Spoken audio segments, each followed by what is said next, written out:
தலைநகரை அதிர வைத்த சம்பவம், இருவர் அதிரடி கைது.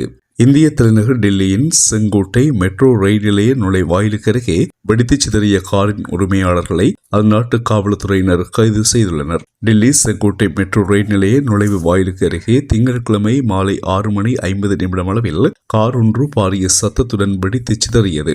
சம்பவத்தின் போது அருகில் நின்ற சில வாகனங்களுக்கும் தீ பரவியதுடன் 9 பேர் உயிரிழந்தும் 24 பேர் வரையில் காயமடைந்தும் வைத்தியசாலையில் அனுமதிக்கப்பட்டனர்.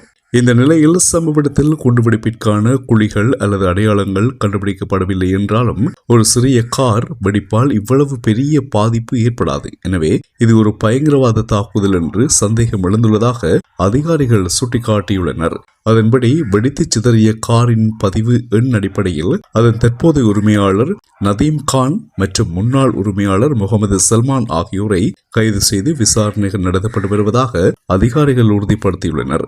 அதிகாரிகள் மேலும் விசாரணைகளை முன்னெடுத்துள்ளனர். தொடர்ந்தும் செய்திகளுக்காக எமது தளத்தை பின்தொடருங்கள். எமது செய்தி தளத்திற்கு ஆதரவு தாருங்கள். மீண்டும் சந்திக்கலாம் உறவுகளே.